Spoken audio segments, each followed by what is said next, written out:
There's a point on the geological map of Victoria that almost no one notices, and yet it carries the same symbol used for the great gold deposits that shape the state. It sits deep in the Otways, quiet and almost anonymous, but marked as a major occurrence, a symbol usually reserved for fields with records, production and history. But when you click on this one, the silence is immediate. No tonnage, no grade, no ore body, no production figures, and no confirmed location. It is a goldfield without a goldfield. A reef that appeared briefly in 1899 and disappeared so completely that later geological teams couldn't even confirm where it had been. And for anyone who enjoys geological mysteries, this is where the story becomes irresistible. This is the Wangerrip Reef, a deposit that shouldn't exist where it does. Gold in the Otways is already unusual enough, but gold forming inside the younger, post-Palaeozoic sediments along the basin margin is something else entirely. Victorian gold is almost always tied to the great orogenic events of the mid-Palaeozoic, more than 400 million years ago, when deep crustal fluids pumped gold into fractures across the state. But the rocks at Wangerrip are nothing like those. They're hundreds of millions of years younger, part of a completely different geological story, and far removed from the tectonic regime that created the classic Victorian goldfields. That's why this is arguably the rarest type of gold deposit in Victoria, because it couldn't have formed by the same process as Bendigo, Ballarat, Stall, Walhalla, or the rest. Last year I released a video explaining why gold deposits shouldn't form in the Otways at all, link below. But the Wangerrip Reef sits squarely outside that rule. It's an outlier in every sense, a geological exception that forces you to rethink what the Otways were capable of. But first, a call to action. YouTube's got this new hype thing now.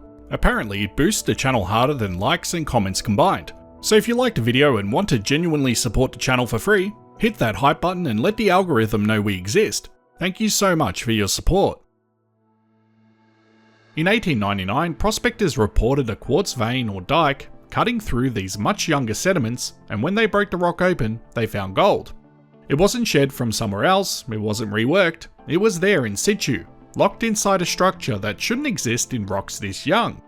That alone is remarkable. The significance of Wangerrip isn't economic, but geological. It tells us mineralizing fluids moved further south than expected. It tells us the structural network under the Otways was open and capable of transporting gold-bearing solutions at a time when most of Victoria's gold had already formed. It challenges the neat boundary lines drawn in textbooks and reopens questions about what the Otways might have looked like tens of millions of years ago. A single dike with a few specks of gold isn't much economically, but geologically, it can rewrite the map. And yet the story fades almost immediately after it begins.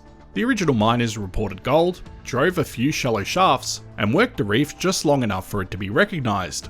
But the exposure they found was probably small, a tiny window opened by erosion, a tree fall or human activity. The Otways are good at hiding things. Soil builds quickly, vegetation grows thickly, and a forest floor swallows quartz far faster than most people realise. When later geological survey teams arrived to examine the site, the reef was gone.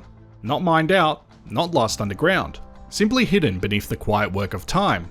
The survey noted that they could not relocate the structure, and the site was relegated to a tiny entry in the geological memoirs. The goldfield disappeared back into the forest. And that's what makes this one so interesting. The Otways don't have the obvious markers that guide prospectors elsewhere in Victoria.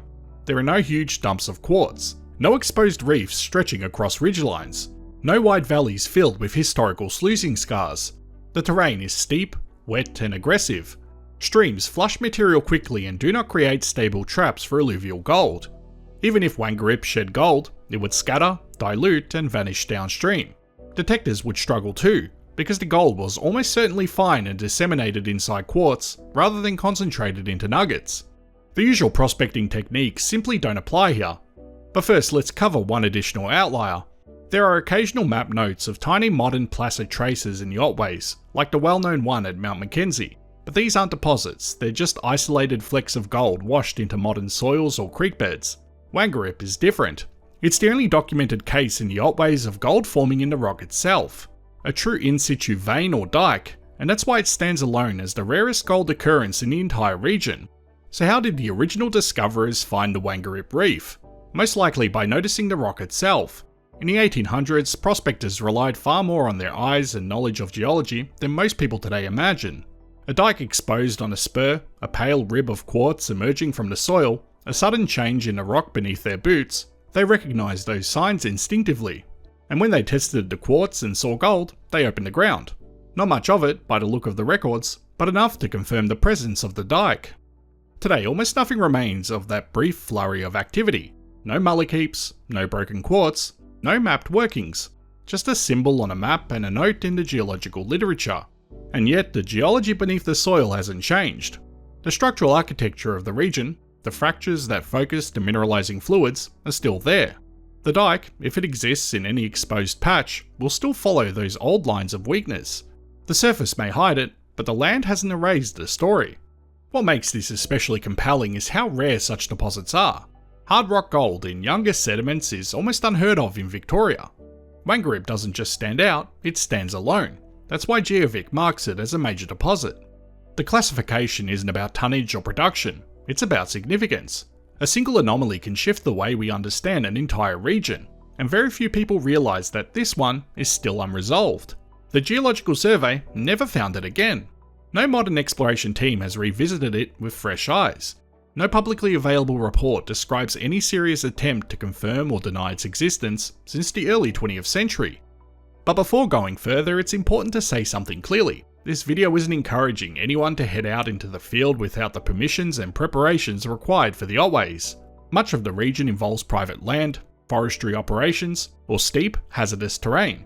Instead, the story should be taken as a geological investigation, a historical puzzle worth exploring through research, analysis, and discussion.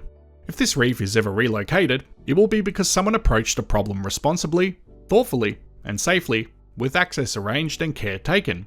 So treat this as an intellectual mystery, not a call to action. What this video can offer though is context, geological insight, clues written into the landscape, the story behind a symbol. And if you're someone who enjoys digging into historical maps, old survey plans, or structural interpretations, I'm always happy to help you piece things together. You're welcome to email me at ozgeologyofficial@gmail.com if you've found new information, old documents, or even unusual rock samples from the area and want help interpreting them. I'm not encouraging field searches, that's everyone's own responsibility, but I'm always keen to discuss the science. If you were to study this reef from a geological perspective, the first step would be understanding that Wangerrip isn't a classic gold reef. It wasn't part of a major orogenic system. It likely formed in a small fracture or dike associated with minor intrusive activity or structural reactivation along the basin margin. It would have been narrow, possibly discontinuous, and easily masked by the regolith. The gold inside it may have been tied to subtle zones of sulfide alteration, arsenopyrite or pyrite, rather than coarse particles. This is the kind of deposit where the geology tells the story, not the pan or detector. A researcher looking for it today wouldn't follow the rivers, they'd follow the bedrock. They'd trace fracture patterns on geological maps, compare old survey notes with modern topography, study slope angles and erosion patterns to predict where a small outcrop might once have existed. They'd look for flow to line along a subtle contour, or for changes in soil chemistry picked up through sampling. The Otways don't reveal much at a glance, but they reveal enough to someone who knows how to read the land. And that's what makes this so enticing, the idea that the truth hasn't vanished, it's just buried under the quiet work of the forest. Somewhere beneath the leaves and soil, the dike still exists, continuing the geological conversation that began long before humans arrived. Whether anyone ever sees it again is another matter entirely, but its presence once was real, documented, tested and recorded. In the description and pinned comment, I'll include every historical source that references the Wangerrip Reef, the mining notes, the Geological Survey excerpts, and the official summaries. When you're reading through them, I'd recommend using the search function on your computer and typing Wangerrip, because in some documents the reference is literally a single sentence buried among dozens of pages. But taken together, these sources form the foundation of the mystery. They reveal how the reef was discovered, why it mattered, and what the early surveyors believed they were looking at. They're the first pieces of the puzzle, and for anyone who enjoys this kind of deep geological research, they're the ideal place to begin. Most people will never think twice about a quiet dot on the edge of the Otways. Some might click it out of curiosity and wonder why it's marked like a major mine. But a few of you will sense the unusual nature of this story. You'll recognise that gold appearing in these rocks means something deeper about the region's geological past. You'll realise that even a forgotten one-line entry on a map can hold more significance than it seems. And whether or not the Wangerrip Reef is ever seen again, understanding why it existed at all adds something valuable to the picture of Victoria's complex geological history. The lost Wangerrip Reef is still out there, not gone, just hidden, and the mystery remains open. But the story and the geology behind it are here for anyone who wants to explore them from the safety of research, discussion, and curiosity. And if you ever uncover new clues in old documents or geological data, I'll be more than happy to help you interpret them. I hope you found this as interesting as I did, and as always, thanks for watching. Before I end this video, I'd like to give a big shout out to my Patreon and YouTube members. Thank you so much to everyone that helps to support this channel.